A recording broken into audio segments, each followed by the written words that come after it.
som. Então, pessoal, bom dia. Bom dia. Bom dia. Hoje nós começamos um novo curso para o mês de agosto. A questão é quem é Jesus. Isso está dentro de um contexto que nós chamamos de cristologia. Quando nós pensamos nas doutrinas ou na teologia sistemática, a gente divide geralmente em 10 partes, como por exemplo, escatologia, que é o estudo das últimas coisas, bibliologia, o estudo a respeito da Bíblia, a teologia própria, Deus de uma forma geral, soteriologia, a doutrina da salvação, a martiologia, a doutrina do pecado.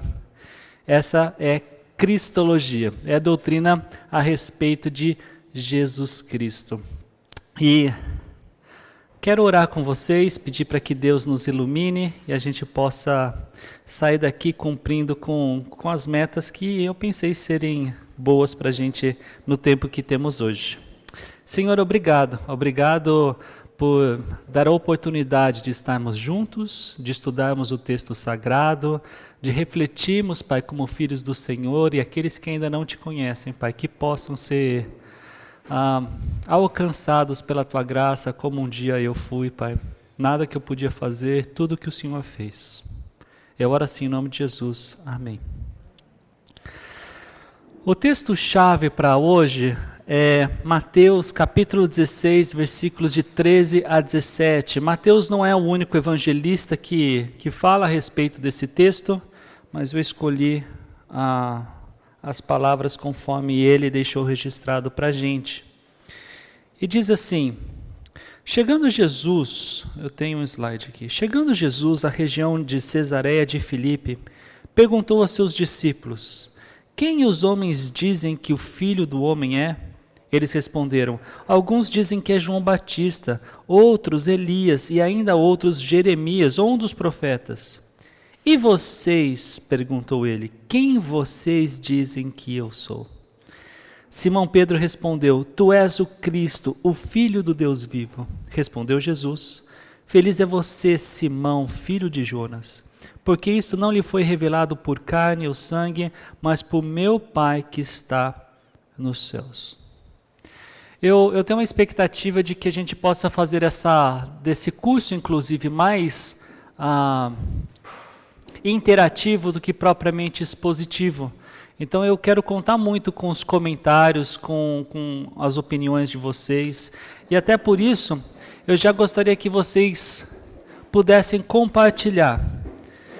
Eu suponho que vocês tenham amigos que não sejam cristãos, amigos que não sejam crentes.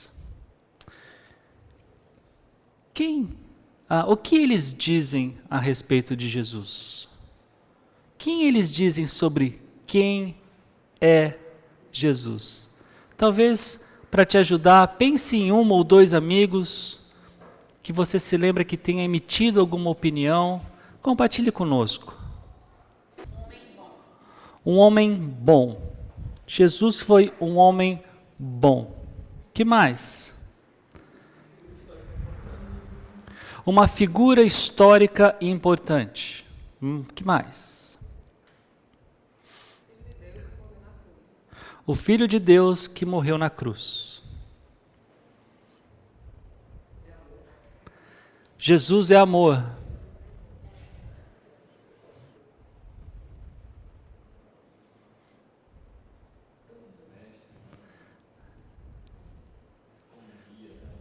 Ele foi um guia espiritual, certo? Um filósofo, ele foi tudo, ele é tudo para mim, né? Oi? Menos o Salvador, ainda? E menos ainda Senhor.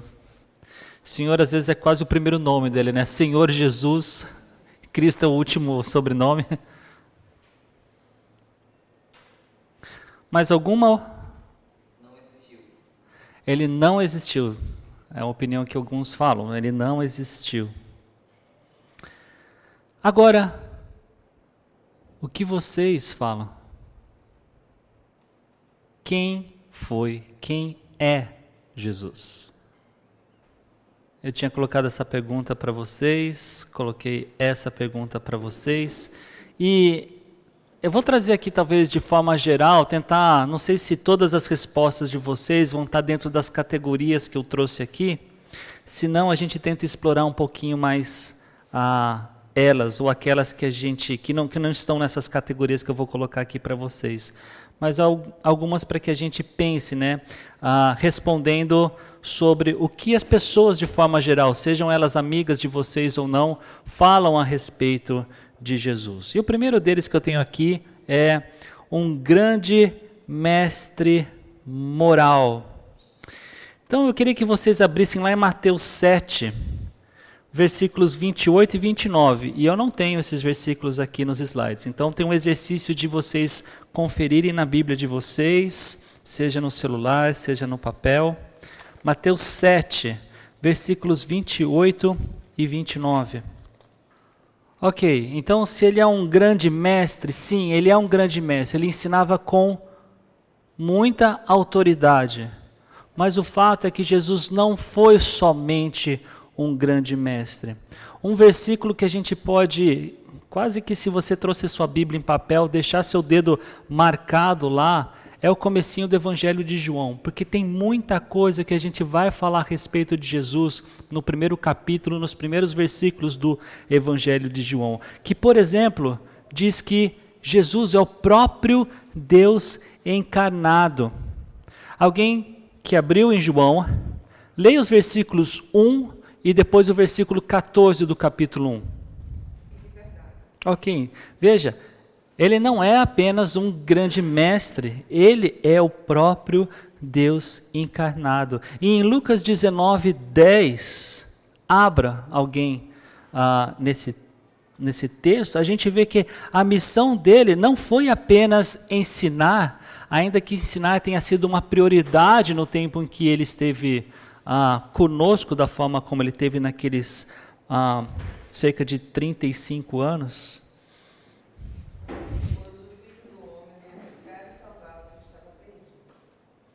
É isso mesmo.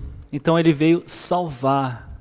Ele não foi só um mestre, alguém que falava e alguém que ensinava, mas ele era o próprio Deus e ele é alguém que tinha a missão de salvar.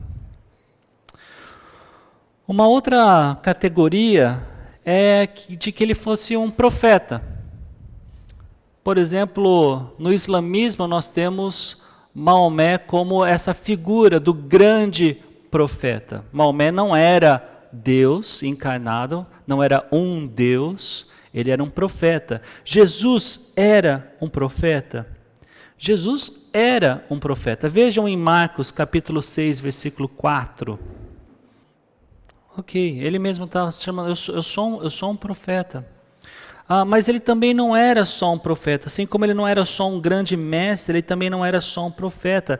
Ele era também, nós falamos isso aqui, o Filho de Deus. Mateus 16, 16. E alguém, aquele dedo lá em João, já coloque de novo, já guarda lá João capítulo 1, mas alguém lê para a gente, Mateus 16, 16. Ok, é o nosso texto-chave aqui de hoje.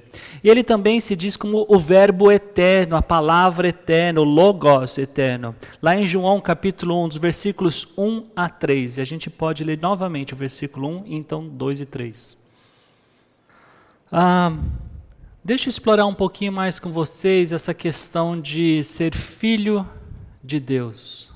Tá? Talvez nos nossos ouvidos e na forma como a gente tem essa linguagem, será que o Filho de Deus é Deus ou ele é filho desse grande Deus? Entendam então que a expressão Filho de Deus, ela não indica que Jesus foi criado ou gerado no sentido humano, mas essa expressão aponta para a natureza divina e eterna de Jesus. No contexto bíblico, esse título ele tem alguns significados. Um deles, por exemplo, fala da essência divina. Jesus ele compartilha da mesma natureza do Pai. Ele é da mesma substância divina que o Pai. Ele também tem uma relação eterna. Ele não se tornou filho, ele não se tornou filho no sentido de que agora, em algum momento da história, ele passa a deixar a figura do pai e se torna um filho. Ele sempre foi o filho. Mas ele se manifestou como tal, no seu tempo, entre nós. Ele é eternamente o filho. Sempre foi filho e sempre será o filho.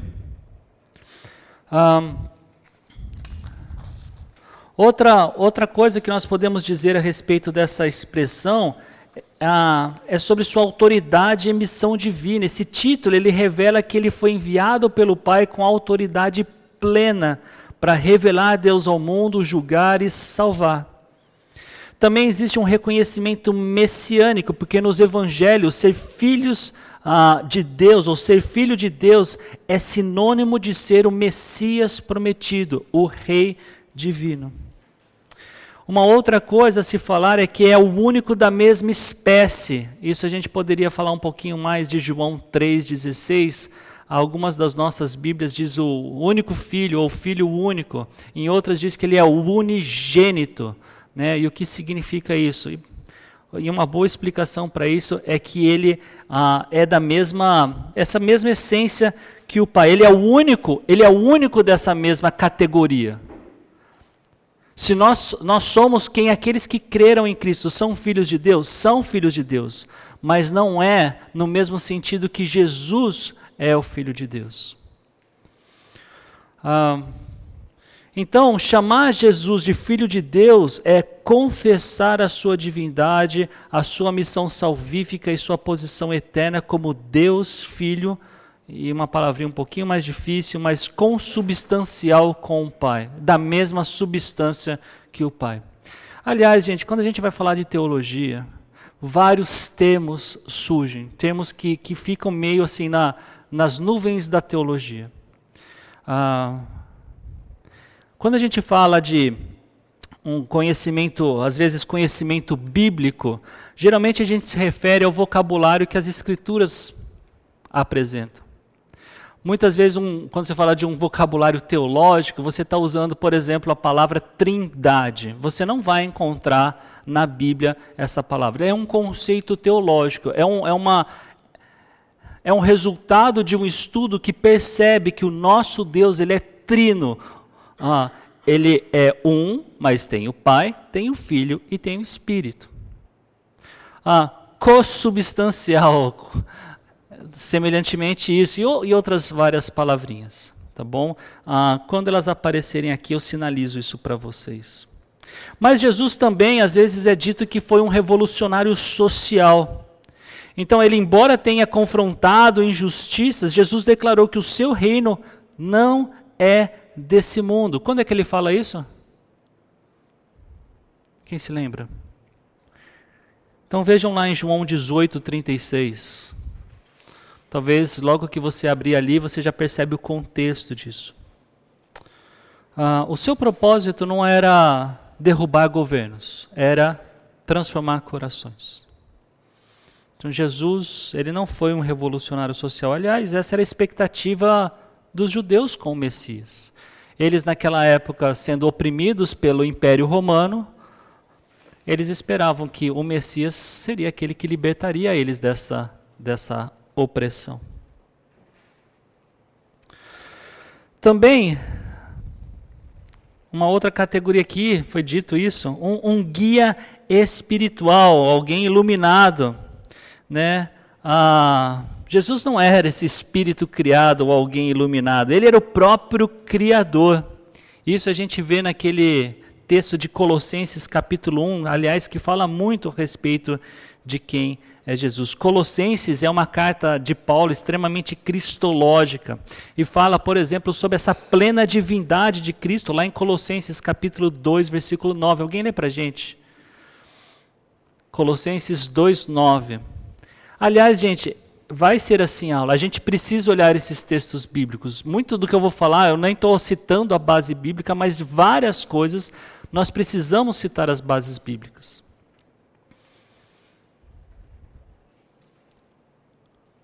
que está lá em Colossenses 2,9?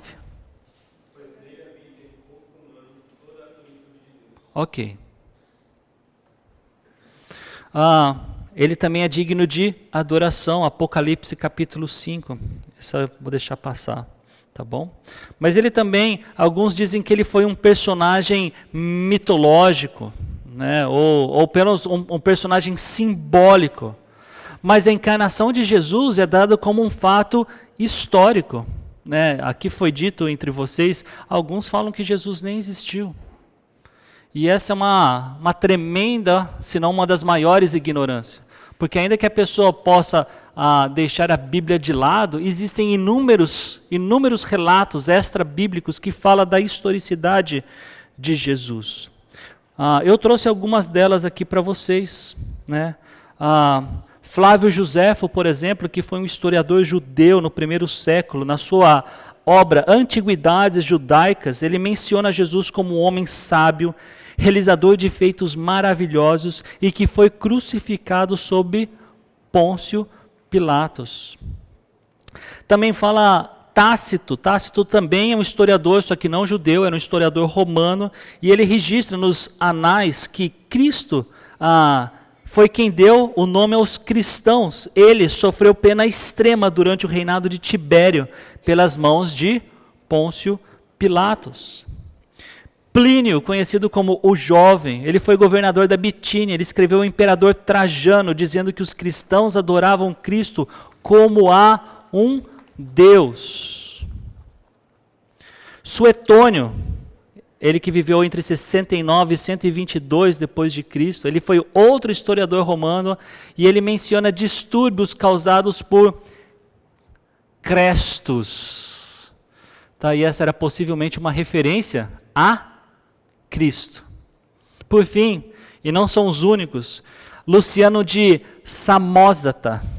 Ele foi escritor satírico grego do século II que zombava dos cristãos por adorarem um homem crucificado. E até os elogiava pela firmeza na fé que esses seguidores tinham. Então, é inegável, de novo, não são essas, mas há várias fontes extra-bíblicas que apontam para a historicidade, que apontam para Jesus como este homem real, que viveu no século I, que foi crucificado e que deixou um impacto profundo na sociedade. E ainda que essas obras não sejam inspiradas, elas são uma referência valiosa para comprovar essa existência do Jesus histórico e de fato, algumas delas bastante paralelas, corroborando, e não que a gente precisasse disso, mas os fatos bíblicos. Jesus também às vezes é tido, né? Quem foi Jesus? Jesus foi um exemplo de alguém muito ético, né? E por isso vale a pena ele ser seguido, estudado. Mas olha o que o Pedro fala na primeira carta, capítulo 2, versículo 21. Alguém lê para a gente? 1 Pedro 2, 21. Ok, ele não é só alguém a ser seguido, mas ele é alguém que redimiu a humanidade, aqueles que creram nele.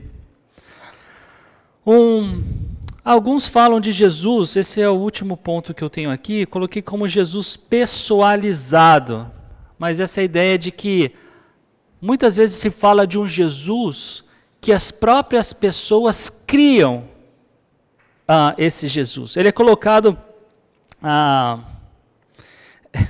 é aquele assim, o meu Jesus, ele me ensina que eu devo fazer isso. Mas não tem um meu Jesus, tem o Jesus que as Escrituras ensinam. Então muitas vezes falam assim, quem é Jesus? E a pessoa às vezes vai responder, para mim, Jesus é. Esse para mim já fala muita coisa. Porque a pessoa vai falar o que ela acredita a respeito desse Jesus, que muitas vezes ela pessoalizou, ela customizou, né, para ela mesma. Né? Então ela cria uma versão de Jesus conforme ela deseja que seja Jesus. E geralmente o resultado disso é um Jesus que só consola, só ama, ele não exorta, ele não julga. Voltando um pouquinho então para o nosso texto, a chave de hoje, Mateus 16, 13 a 17. Aqui nesse texto, Jesus faz essa pergunta para os discípulos dele, né? Quem o pessoal lá de fora está dizendo a respeito que eu sou? E eles dão algumas respostas, né? Está em negrito no texto ali, alguns dizem que ele era João Batista, outros diziam que era Elias. O que significa essas respostas do povo a respeito de Jesus? João Batista, por exemplo, foi um profeta bastante popular e foi sim um reformador moral, no sentido de dizer que as pessoas tinham pecado e que elas precisavam se arrepender dos seus pecados, inclusive ser batizado como resultado desse arrependimento dos seus pecados. Ele havia sido morto recentemente e alguns pensavam que Jesus era João ressuscitado, talvez por causa do seu estilo de pregação bastante forte, como a gente pode ver em Mateus 14, 2, não precisam abrir o texto agora. Alguns deles pensavam que poderia ser Elias, mas isso eu quero que vocês leiam lá em Malaquias, capítulo 4, versículo 5. Quem tem dificuldade, Malaquias é o último livro do Antigo Testamento. Então, se você estiver em Mateus, vai um pouquinho para trás, você abre Malaquias, capítulo 4, versículo 5. Ok, então existia uma expectativa de que um tipo Elias, se não o próprio Elias, viria. Então alguns, será que esse não é Elias? Já que via ele fazendo milagres poderosos. Alguns o associavam com Jeremias, que foi um profeta sofredor, foi um profeta rejeitado, mensagens duras de juízo, né? Assim como Jesus fazia. E esse estilo era muito associado à esperança messiânica, ou seja, de que em breve virá o Messias, mas esse aí não é o Messias. Também é dito um dos profetas. Então, agora de forma geral, né, tendo em vista o estilo de Jesus, as pregações de Jesus, e claro que isso também faz referência às outras opiniões aqui, mas Jesus tinha o seu estilo profeta de ser, né? Mas então Pedro, o que ele faz? Ele dá uma resposta, e ele diz o quê? Tu és o Cristo, o Filho do Deus vivo. Cristo é a palavra grega para Messias, do hebraico, que significa ungido. Então, o ungido é a figura do Messias. Você quer perguntar alguma coisa? Eu não vou responder isso hoje, porém, essa é uma outra questão muito importante. Não é só em Ezequiel, mas essa é uma expressão que Jesus vai associar para si mesmo e vai fazer referência à figura que do Antigo Testamento se dizia, o Filho do Homem. Mas é uma expressão messiânica, Felipe, para ser bem breve. Mas ela é bastante importante. Por que ela é importante? Porque alguns vão dizer, Jesus nunca se declarou ser Deus. Ele fez algumas declarações a respeito de si mesmo. E Filho do Homem é uma delas. Por isso que é importante que a gente saiba o significado disso. Tá?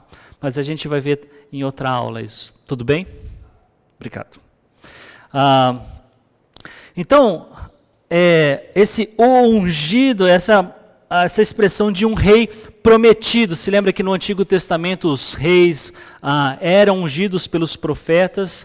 Ele era esperado como um libertador de Israel, salvador primeiramente de Israel, mas também do mundo. Em Lucas 4, 18 a 21, alguém pode ler para a gente? Lucas 4, 18 a 21. Assim como essa expressão que Filipe levantou, né, do Filho do Homem, Jesus muitas vezes usa textos do Antigo Testamento como referência a si mesmo para que as pessoas soubessem quem ele era. Ok, tem a referência aí, a nota de rodapé, falando de onde que é esse texto? É de Isaías, e de Isaías 61. De forma talvez até ainda mais clara, olha lá em João 4, o texto da mulher samaritana, versículos 25 e 26. Eu pergunto para vocês, o que Jesus fala quem ele era? 4, 25 e 26. Essa expressão, em Atos 2,36, Pedro também declara que Deus fez Jesus Senhor e Cristo. Aliás, gente, essa passagem de Atos 2 é uma das minhas preferidas no sentido de apresentar o Evangelho. E por que eu estou falando disso? Porque o contexto dessa fala de Pedro, de que Deus o fez Senhor e Cristo, é exatamente o que vem logo em seguida quando o povo responde: e então, o que devemos fazer? E Pedro vai dizer: arrependam-se. E arrepender-se do quê? É arrepender-se de não ter este homem como Salvador, como Senhor. Ele não está falando, você precisa parar de beber, você precisa parar de fumar. Ele está falando, vocês precisam ter a concepção, precisam ter a descrição, precisam saber exatamente quem é este homem que vocês crucificaram. Arrependam-se de pensar quem vocês achavam que ele era. Ele, Deus, o fez Cristo e Senhor. Essa expressão agora, filho do Deus vivo, ele afirma a natureza divina de Jesus. Ele não é apenas um enviado ou profeta, mas ele possui a mesma essência com o Pai. A gente pode ver isso em João, quando declara que o Verbo, Jesus, era Deus e se fez carne. João 2,9, nós já lemos aqui, afirma que em Cristo habita corporalmente toda a plenitude da divindade. Em Hebreus 1,3 declara que Jesus é a expressão exata do ser de Jesus. Quer conhecer o Pai? Conheça o Filho. É exatamente o Pai. É isso que a Bíblia nos ensina. E essa confissão, a resposta de Pedro, tu és o Cristo, o Filho do Deus vivo, é a base da fé cristã. Jesus é o Messias prometido e o próprio Filho de Deus. Romanos 10,9 ensina que confessar que Jesus é Senhor e crer que Deus o ressuscitou dos mortos é essencial para a salvação. Aliás, esse é o cerne do Evangelho, que também está lá em 1 Coríntios capítulo 15, versículos de 1 a 4, especialmente 3 e 4. E em 1 João 5,1 declara que todo aquele que crê que Jesus é o Cristo é nascido de novo. É complicado se você se considera cristão, mas você não sabe o porquê você é cristão. É complicado. É complicado porque parece que a Bíblia não dá margem para que nós não entendamos, enquanto cristãos, que a essência de quem nós somos é a nossa fé em Jesus. Mas, mais especificamente, de que Jesus é o Deus encarnado, aquele que veio para morrer pelos nossos pecados e ressuscitou ao terceiro dia.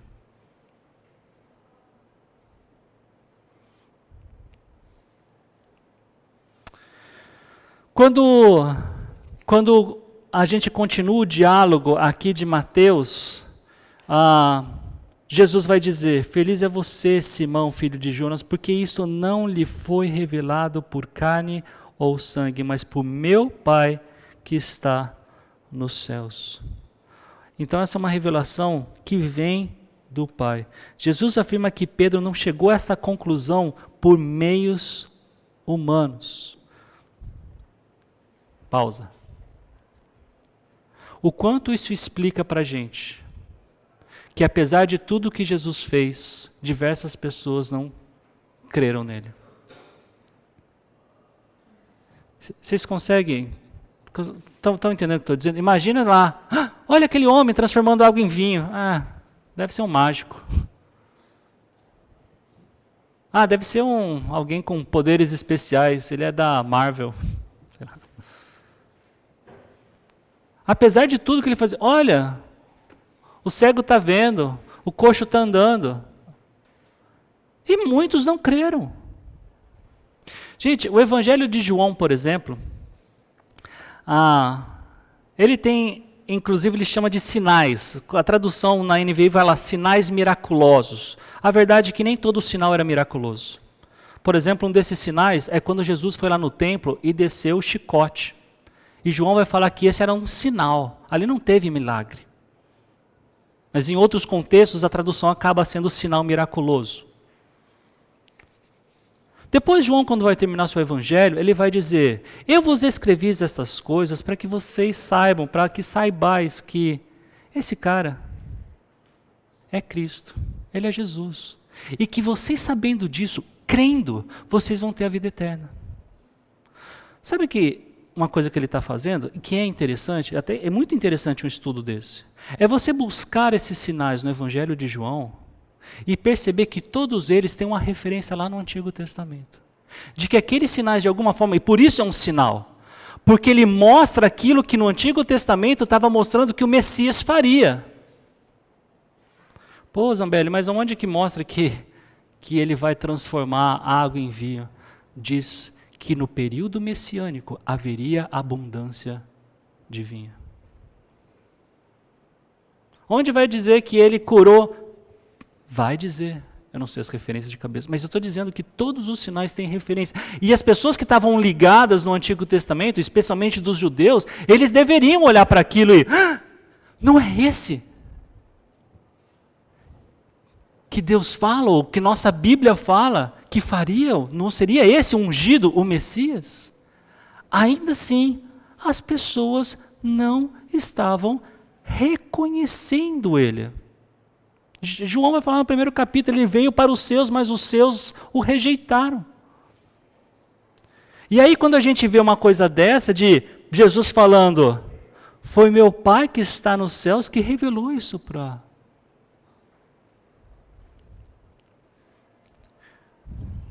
Eu acredito que isso explica bastante. Explica talvez alguns de vocês olhando para a própria história e perceber, como eu não percebi isso antes? Isso nos ensina que conhecer Jesus corretamente depende da ação do Espírito Santo iluminando o nosso entendimento da palavra. Em outras palavras, gente, muito cuidado por achar que, porque você sabe a verdade, aquelas outras pessoas são burras, idiotas, ignorantes. Se você sabe, agradeça a Deus por isso. Você não é mais especial do que essas outras pessoas, porque você sabe da verdade. O que é de fato é que você tem uma responsabilidade que aquela outra pessoa não tem. De amar aquela pessoa e pelo amor àquela pessoa, falar para ela a respeito da verdade, por mais que ela vai te humilhar nos seus argumentos, por mais que ela te rejeite, por mais que ela faça alguma coisa que mexe com você. Mas é manifestação do amor de Deus seu por ela dizer a verdade. E Deus decidiu que a salvação aconteceria dessa forma.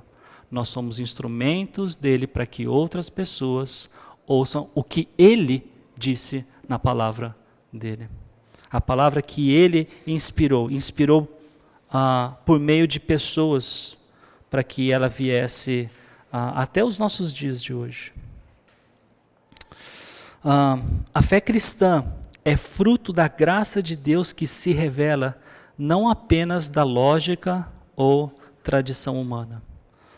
Ou seja, Alguém pode analisar o texto bíblico e chegar a diversas conclusões lógicas, do tipo,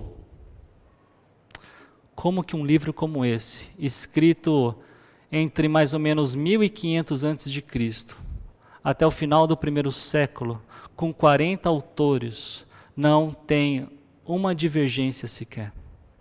Como pessoas que nem se conheceram estão falando de coisas, mesmas situações, mesmos atos, e não estão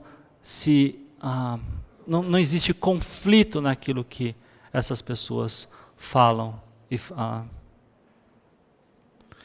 Uma pessoa pode pensar, isso aqui só pode ser obra de Deus. Escutando, como é que chama o nosso irmão que tem aparecido bastante na internet, apologeta? Isso mesmo, ele tá no auge aí. E vendo um vídeo dele recentemente, eu tinha um outro número, o número dele é maior do que o meu.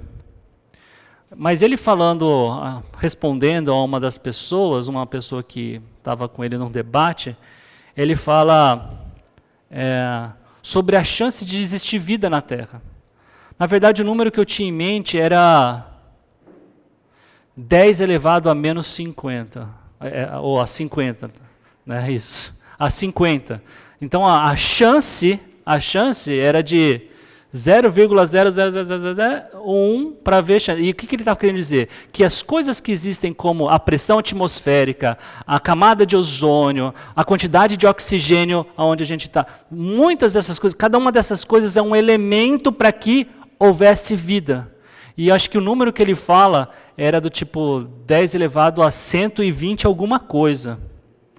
128? Eu também acho que era esse o número, né? O número de onde eu tenho vem, que eu acho que é esse que eu estou falando, que era perto de 50, era de um livro, Não Tenho Fé Suficiente para Ser Ateu. Oi. Entendi. Então, mas imagine isso, você retira um elemento disso, acaba tudo, né? Aí um cara da ciência vai olhar para isso e vai falar assim, um número desse não existe. Assim, você fala assim, a chance de existir é essa. Quase, não, matematicamente seria a resposta impossível. No entanto, estamos nós aqui, vivos. Então imagina, talvez, eu nem sei qual seria, alguém matemático aqui, o Du é matemático, ele faz a conta em 3 minutos pra gente. Mas imagina um cara desse falando assim, essa é a chance de você ganhar na loteria 500 vezes seguidas, por exemplo. Né? No entanto, estamos nós aqui. Então um cara sério com isso, ele vai olhar para isso e falar assim, realmente, como isso é possível? Mesmo assim, a conclusão não é necessariamente que ele vai falar, tem que ter um Deus. Por quê? Porque as coisas como a gente hoje crê, se você crê, ela foi revelada pelo Pai. Então vamos fazer um exercício. Olha, tinha até um outro bonitinho aqui. Olha lá, exercício em duplas, tá bom? O que eu quero que vocês façam em dupla? Queria que você falasse um para o outro. Se um amigo lhe perguntasse quem é Jesus, o que você diria em 1 minuto? Então talvez alguém que chegue para você e não conhece Jesus, ou escutou falar a respeito de Jesus, vai falar assim, viu, quem é Jesus? E você tem 1 minuto para falar. Gente, é um exercício em dupla mesmo, tá bom? Então, para fazer 1 e o 2. O 2 o colega deve anotar as características que foram, tá bom? Se não for anotar, pelo menos assim, memoriza algumas delas. Se tiver muito ruim em dupla, pode fazer em trio. Só quarteto que já é muito. Ok. Agora faça a seguinte pergunta para o seu colega. Por que você escolheu essas características? Tá. Agora eu quero ouvir de vocês. Como reconhecer se essas características estão corretas? Oi? Ok. Então, se essas características não estiverem na Bíblia, elas não estão corretas.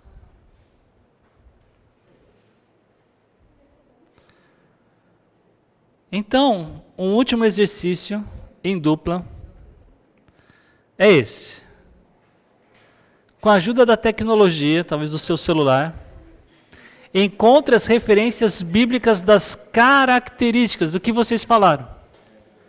Uma coisa é a gente saber, e é bom que a gente saiba, mas uma coisa ainda melhor é que a gente entenda aonde a Bíblia fala isso pra gente. Talvez você tenha falado, Jesus é criador. Aonde a Bíblia fala pra gente que Jesus é criador? A gente leu esse texto aqui. De que ele é Deus. De que ele tem a mesma essência do Pai. De que ele é o Messias. Façam bem esse exercício porque depois vem a prova. Algumas passagens bíblicas são extremamente cristológicas. Eu falei para vocês, pelo menos uma, me lembro. Qual foi um capítulo da Bíblia bem cristológico? Colossenses 1. Colossenses 1, se você pegar lá, você pode ver uma lista de coisas a respeito de Jesus. João capítulo 1 também é muito cristológico. Tá? Oi? Também tem um trecho bastante... Bem, de fato a Bíblia ela é cristológica, tá? Num certo sentido, mas existem passagens que são muito diretas. Assim como a gente olha para alguns salmos, a gente chama esses salmos de salmos messiânicos, eles apontam com muito mais clareza a respeito de um Messias, de um Salvador. Queria então escutar vocês, só algumas...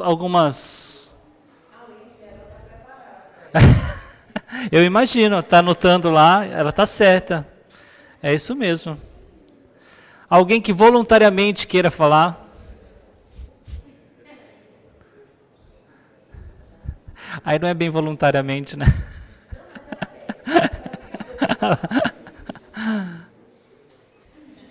Então vai, valendo. Agora alguém pode me falar? Um atributo, uma característica e a passagem bíblica.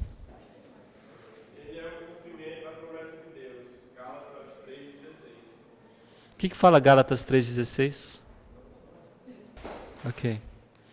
Vou pegar esse gancho. Quais outras passagens falam que Jesus é o cumprimento? Ele é a convergência das Escrituras. Mas quando a gente estudou aqui sobre os apóstolos, a gente viu alguém, por exemplo, que falou: esse aí é alguém sobre...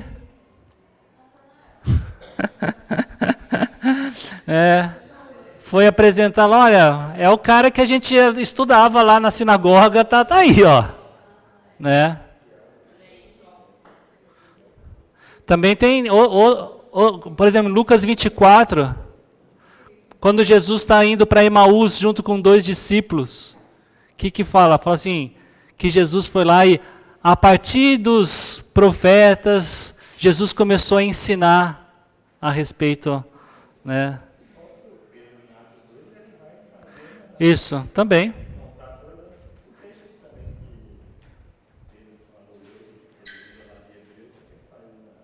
Quando a gente pensa na genealogia, também está trazendo, né? Então, ok, que mais?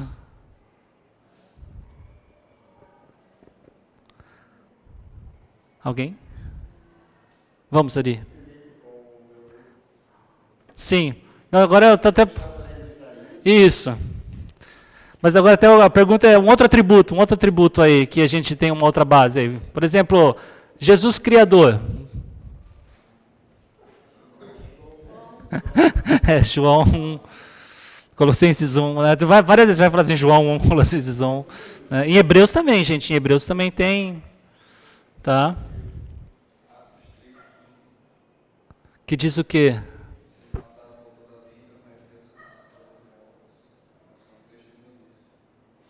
Eu não ouvi o que você falou, não. Vocês mataram o autor da vida. Autor da vida, ok. Ok. Mais algum? Não, tem vários, mas só mais um, vai.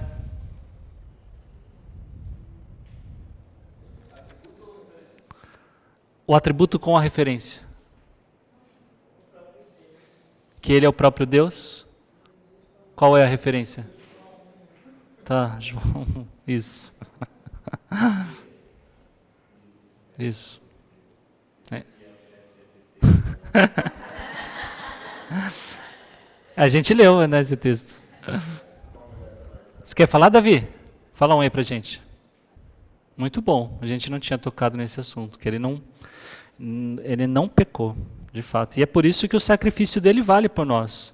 Se ele fosse pecador como nós somos, não adiantaria nada ele ter ido. E é por isso também que não adianta eu tomar o lugar de vocês ou vocês tomarem o meu lugar na cruz. Por quê? Porque todos nós somos pecadores. E somente alguém que não pecou poderia tomar esse lugar. E ainda mais, a gente hoje, durante a ceia, Pedro falou a respeito desse sacrifício que não é como o do Antigo Testamento. E que anualmente você matava um animal, às vezes mais frequente do que isso, porque você precisava expiar os seus pecados, mas ele não era duradouro. E por que Jesus? Porque Jesus é o próprio Deus, ele é eterno. O sacrifício dele tem um valor de eternidade, e é por isso que nós não precisamos de um outro sacrifício. É por isso que você, quando viajar para Israel, não precisa fazer nenhum sacrifício, não precisa entrar nas águas do Jordão para ser batizado novamente, tá bom? Oi? Também, não precisa isso, não precisa muitas das coisas. Aliás, toda lei converge também na pessoa de Jesus Cristo. Ele cumpriu a lei perfeitamente em nós. Isso não significa que nós não devemos olhar para a lei, mas nós não estamos mais sujeitos a essa lei que foi imposta para Israel. Porque Deus colocou a lei no nosso coração. E no nosso DNA, nós sabemos o que é errado e o que é o certo. Ainda que de forma confusa. Mas quanto mais perto de Deus e conhecendo Ele, nós entendemos aquilo que nós devemos fazer como correto. E é por isso que os gentios podem, sem conhecer a lei, falar: isso está errado e isso está certo. Isso era o que eu tinha para hoje, tá? Para a nossa aula de hoje, mas talvez deixar, acho que, talvez uma frase que, vou tentar me lembrar do que eu vou dizer agora. Mas é fundamental que nós saibamos quem é Jesus Cristo. Ele é o alvo da nossa fé. Ele é a razão de nós podermos nos chamar de cristãos.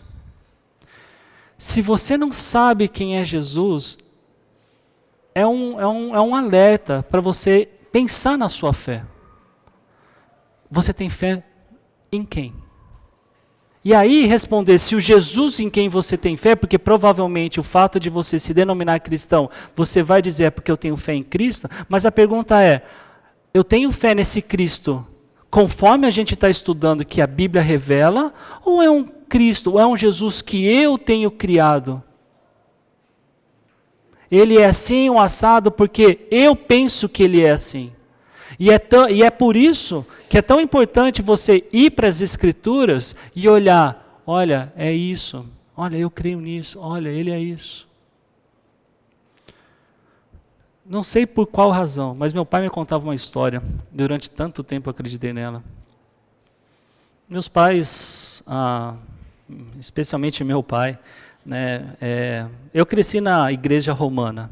Eu realmente não sei por que isso, mas meu pai me contou uma história mais de uma vez. Ele falou: filho, quando Deus pediu água para um gato, o gato trouxe xixi.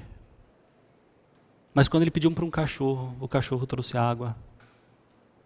E eu nem sei se a lição era do tipo, nós não vamos ter gatos em casa e só cachorro. Mas meu pai falava disso como se fosse, assim, uma realidade bíblica. Eu me lembro de achar que, por exemplo, Papai Noel tinha a ver com a Bíblia. Eu, durante um tempo, acreditei fielmente no Papai Noel. Não sei se foi o seu caso, foi o meu caso. Assim como eu também fui vítima de alguém que acreditava que pular a janela, um dia você podia virar lobisomem. Passar por debaixo das pernas de alguém, você não ia crescer. As convicções que você tem fazem a pessoa que você é. Se você tem convicções equivocadas a respeito de quem é Jesus, você tem uma fé deficiente. E a única forma da gente deixá-la coerente, deixá-la correta, é por meio das Escrituras. Sim, nós podemos olhar na natureza e ver que existe um Deus, mas a natureza não responde para a gente quem é este Deus. Quem responde isso para a gente é o próprio Deus por meio da sua palavra. E é estudando ela seriamente, arduamente, frequentemente e mais, para fechar, com a igreja, onde a gente mutuamente estamos ensinando uns aos outros. Esse é o lugar adequado para que a gente saiba mais e melhor a respeito dele. Então eu queria que alguém pudesse voluntariamente orar para a gente e encerrar esse nosso tempo. Por favor.